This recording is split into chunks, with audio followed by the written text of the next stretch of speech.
అర్థం కాదు. దేనికి పెట్టారో తెలియదు, లక్ష్మణరావు అంబులెన్స్ దేనికి నడుపుతారో తెలియదు. సార్ లక్ష్మణరావు గారు ఒకటి సార్, నేను అన్నిది అంటాను సార్, చెప్పండి. మీరు ప్యానలిస్టులు కానీ మీరు కానీ బాధపడదు. నేను అన్నది ఏంటంటే, మనం ఒక ప్రైవేట్ వ్యక్తికి మనం ఇల్లు కట్టడానికి ఇస్తాం సార్. ఆయనకి నేను 40 లక్షలు ఇచ్చాను సార్. ఆయన పదేంటి, నాకు ఇల్లు కట్టిస్తే నాకు అప్పు చెప్పిస్తే వెళ్ళిపోవాలి. కానీ నా ఇంట్లో 20 సంవత్సరాలు 30 సంవత్సరాలు నేను ఉంటాను అంటే మీరు ఒప్పుకుంటారా? మీరు అడిగిన క్వశ్చన్కి సంబంధం లేదు సార్. నేను అడిగింది మీకు అర్థమవుతుందా? నేను ఇందాక మిమ్మల్ని అడిగిన క్వశ్చన్ మళ్ళీ ఒకసారి అడుగుతున్నా, వినండి, మీరు మాట్లాడండి.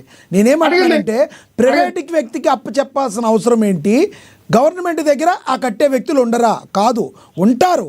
ఉన్నప్పటికీ కూడా పని త్వరితంగా అవటానికి, అందరి త్వరగా కంప్లీట్ అవటానికి ఇస్తారు, ప్రజలకు అందుబాటులో తేవటానికి. ఈ పీపీపీ విధానం కూడా విద్యార్థులకి మరిన్ని సీట్లు రావడానికి, మరింత మందిని చదువుకోవడానికి, అభివృద్ధి పరంగా వెళ్తాగని వాళ్ళు చెప్తున్నారు.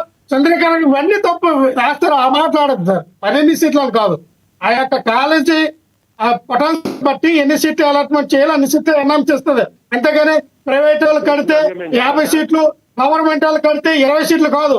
అటువంటివి వద్దు సార్. మీరు జర్నలిస్టు వాల్యుబుల్ మాటలు అటు బాగోదు. కానీ సార్ లక్ష్మీనాథ్ ఇక్కడ మేము అనేది ఏంటంటే, పీపీపీ మోడల్ అన్నారు కదా, ఈ పీపీపీ మోడల్ లో గవర్నమెంట్ వాటా ఎంత, ప్రైవేట్ వ్యక్తులకు ఇస్తూ ఉన్నారు కదా వాళ్ళ వాటా ఎంత సార్? ఇక్కడ భూములు మనవి అంటే అమ్మ అన్న ఒకే పదం. కంక్లూడ్ చేయండి. అమ్మ అంటే ఇందాక మిమ్మల్ని అక్షర్ సత్యం గారు ఏ పర్సంటేజ్లు బట్టి జగన్మోహన్ రెడ్డి గారు ఇంత పర్సంటేజ్ ఇచ్చారన్నారు కదా. ఇప్పుడు నేను చెప్తాను దానికి కదా. జగన్మోహన్ రెడ్డి గారు ఫినాన్స్ కన్క్లూజన్ చేస్తాను, మంచి పాయింట్ తీసుకొస్తాను. నేను ఈ బ్లోలో మర్చిపోయాను. జగన్మోహన్ రెడ్డి గారు ఆ ఎన్ఆర్ఐ కోట ఒకటి, నేషనల్ కోట ఒకటి, స్టేట్ కోట ఒకటి అన్నారు కదా. ఏ మెడికల్ కాలేజీలో అయినా ఎన్ఆర్ఐ స్టేట్ మెడికల్ కాలేజ్ ఉంటాయి, కోటాలు ఉంటాయి. ఇక్కడ ఏంటంటే ఈ మెడికల్ కాలేజీలు మన హయాంలో ఉంటాయి, అంటే గవర్నమెంట్ దీంట్లో ఉన్నాయి. వీళ్ళు మీరు ఇందాక అన్నట్టుగా 15 లక్షలకు 20 లక్షలకు అమ్మితే అవి కాలేజీ డెవలప్మెంట్ కి పనికి వస్తే మనకి ఆదాయం వస్తుంది గవర్నమెంట్ కి. ఇప్పుడు పీపీపీ మోడల్లో మీరు అమ్మితే గవర్నమెంట్ కు రూపాయి ఆదాయం రాదండి. రైట్. ప్రైవేట్ వ్యక్తులకు వెళ్తే మీరు ఎవరికైతే ఈ కాలేజీలు కట్టమని ఇస్తారో. చివరిగా చెప్పండి, ఈ కోటి సంతకాల సేకరణ అనంతరం మీ తదుపరి కార్యక్రమం ఏంటి? లక్ష్మణరావు గారు,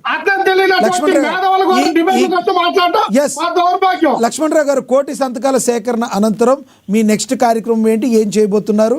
పరిష్కారానికి ఏం చేయబోతున్నారు? నెక్స్ట్ స్టెప్ ఏంటి మీది? చివరిగా చెప్పండి సార్. లక్ష్మీనాథ్ గారు, ఇప్పుడు నేనే ఈ పొజిషన్ లో ఉన్నా, కోటి సంతకాలు టీడీపీ వాళ్ళు చేసిన నేను అదంట, వాళ్ళు ఏం చేయలేదండి, అదంటే ఫేక్ ఉండి వాళ్ళ పార్టీ ఆఫీస్ లో కూర్చొని గుద్దుకున్నారండి వాళ్ళు అంటారు. అది సహజం రాజకీయంలో. అటువంటి ఎవరైనా మాట్లాడుతారు, వాళ్ళు మాట్లాడారు. ఈ రోజున ఫాదర్లకు మాట్లాడారు. జగన్మోహన్ రెడ్డి గారు 1,40,11,136 సంతకాలు అనేది జగన్మోహన్ రెడ్డి గారు అన్నారు. వీళ్ళేమో 1,35,00,000 అంటున్నారు. ఏంటి తేడా?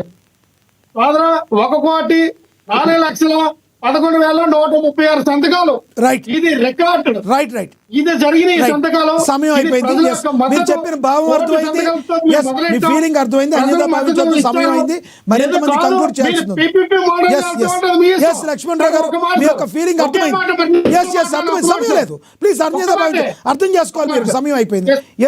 అక్షర్ సత్యం గారు కంక్లూడ్ చేయండి. అక్షర్ సత్యం గారు చెప్పండి సార్. మేము అన్ని సార్, మాకు నిజం మీరు అన్నారు, మీ 15 మెడికల్ కాలేజ్ పూర్తి చేయలేకపోవచ్చు. మేము ఏడే కట్టాం, మాకున్న బడ్జెట్ అనుకూలం ఇచ్చి, మా బడ్జెట్ అనుకూలం ఇచ్చిగా మిగతా 10 వదిలేసాం. మీకు అనుకూలం 1 కానీ 2 కానీ 3 కానీ 4 కానీ కట్టండి. అనుకూలం చెప్పక 10 మెడికల్ కాలేజ్ వాళ్ళకి వదిలేయండి. మేము వచ్చిన తర్వాత మేము కొట్టుకుంటాం గవర్నమెంట్ పద్ధతిలో. మీ ఫీలింగ్ అర్థమైంది. అక్షర్ సత్యం గారు కంక్లూడ్ చేయండి సార్. సహజంగా సపోజ్ నా వెనకాల 1 కోటి మంది ఉన్నారనుకోండి, నేను అన్ని పార్టీలకి చెప్పిన, ఇదేదో వైసీపీ విమర్శించాలా. ఆ 1 కోటి మంది కూడా సంతకాలు పెట్టి టైంకి వచ్చినప్పటికీ ఒక 30,000 మందే పెట్టగలరు. మిగిలిన 80,000 మంది 70,000 మంది అంటే భయంతో నా వల్ల కాదంటే మీరు రావండి అని పెట్టడం. రైట్. అదే మీ వెనకాల 1 కోటి మంది సంతకాలు పెట్టారంటే వైసీపీ వెనకాల కనీసం 3 కోట్ల మంది అని ఉండాలి. ఎందుకంటే కాదు ఫీర్ ఫ్యాక్టర్ ఉంటుంది. మరి ఇందులో మరి 1 కోటి మంది సంతకాలు ఉన్న 3 కోట్ల మంది వైసీపీ మీద ఉంటే సంతకం పెట్టడానికి 1 కోటి మంది ముందుకు వచ్చారంటే వాళ్ళంతా రోడ్డు మీద రావడానికి కూడా వెనకాడరు. నిజంగా అదే జరిగితే ప్రభుత్వం కింద పడిపోద్ది. సో 1 కోటి సంతకాలు ఇవన్నీ జెన్యూనా కాదా అనేది నేను నమ్మటం లేదు సార్. ఎందుకంటే ఎవరు పెట్టినా సంతకాలు ఇది వీళ్ళు కొత్తగా క్రియేట్ చేయలేదు, ఎప్పటి నుంచో చేస్తున్నారో. అందులో జెన్యూనిటీ అనేది చాలా తక్కువ ఉంటుంది పొలిటికల్ గేమ్ అంటే. రెండోది, సపోజ్ సబ్జెక్ట్ ఉన్నవాడు ఎవడో కూడా నాకు సబ్జెక్ట్ ఉంది ఎదటోడికి సబ్జెక్ట్ లేదని చెప్పుకోడండి. సబ్జెక్ట్ లేనివాడే నాకు సబ్జెక్ట్ లేదు, ఎదటోడికి నాకు సబ్జెక్ట్ లేదని తెలిసిపోతుందేమో అని ఎదటోడిని నీకు లేదు అంటుంటారు. అది నీకు సబ్జెక్ట్ లేదు అన్నాడంటే ఆ అన్నవాడితో సబ్జెక్ట్ లేనట్టు అసలు. మరో విషయం, ఇప్పుడు ఇది ఆరోగ్యశ్రీ నేను తప్పు అని అంటోలే. ఆరోగ్యశ్రీ స్కీమ్ ఏంటంటే ప్రభుత్వ హాస్పిటల్లో ఫెసిలిటీస్ ఏమీ లేవు, ప్రభుత్వాలు ప్రభుత్వ హాస్పిటల్ మేము మెయింటైన్ చేయలేము, మేము డెవలప్ చేయలేము, మీరు అంతా వెళ్ళి కార్పొరేట్ వైద్యం చేయించుకోండి మెరుగైన వైద్యం కోసం అని 35 చేస్తున్నారు. అది రాజశేఖర రెడ్డి గారు చేశారు, చంద్రబాబు నాయుడు గారు చేశారు, జగన్మోహన్ రెడ్డి గారు చేశారు, ఇప్పుడు చంద్రబాబు నాయుడు గారు చేశారు. ఒక పక్కనే మీరు వైద్యాన్ని ప్రైవేటైజేషన్ చేసేసి మీరు మీ హాస్పిటల్ అదే డబ్బు ప్రీమియం కట్టే డబ్బు హాస్పిటల్ మీరు కొన్ని 20-30 సంవత్సరాల నుంచి ఇవ్వాలి. ప్రభుత్వ హాస్పిటల్స్ అని నెంబర్ 1 అయ్యి ఉండేవే. ఇవాళ 3 కాలేజీలు ప్రైవేటైజేషన్ వ్యతిరేకిస్తున్నారంటే ఇది డబుల్ స్టాండర్డ్ కదా. ప్రైవేటీకరించడం అనరు కదా సార్. అసలు దాన్ని అక్షర సత్యం గారు దాన్ని ప్రైవేట్ 1,00,000 కోట్లు అక్షర సత్యం గారు అంటున్నారు. 5,000 కోట్లు లేకపోతే హాస్పిటల్ కట్టలేదని ఒక పక్కన అంటారు, 1,00,000 కోట్లు స్కామ్ అంటారు. 5,000 కోట్లు కట్టాల్సిన హాస్పిటల్లో 1,00,000 కోట్లు స్కామ్ ఎక్కడి నుంచి వస్తారు సార్? రైట్. అక్షర సత్యం గారు ఇక్కడ మీరు చెప్పదలుచుకుంది కూడా అక్షర సత్యం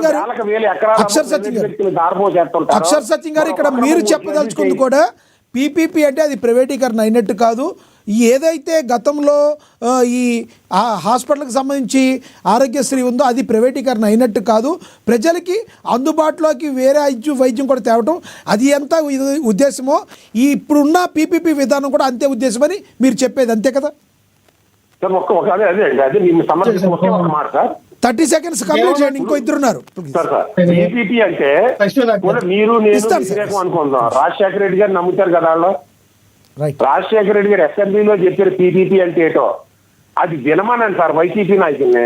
రైట్ రైట్ అక్షర సత్యం ప్రతిదాన్ని వ్యతిరేకిస్తా. రైట్ రైట్ నేను సమర్థిస్తోలే. రైట్ అక్షర సత్యం మీరు పార్టీ వైజ్ ఒక పార్టీనే మీరు వ్యతిరేకిస్తాం, మిగిలిందంతా సమర్థిస్తామన్న ద్వంద్వ విధానాలు తప్ప అంటున్నా వైసీపీ. రైట్ అక్షర సత్యం గారు. ఎస్, ధన్యవాదాలండి మీ అభిప్రాయాన్ని తెలియజేసినందుకు అక్షర సత్యం గారు. ఎస్, లక్ష్మీకాంత్ గారు కంక్లూడ్ చేయండి. మీకు ఇందాక సమయం కూడా అందుబాటు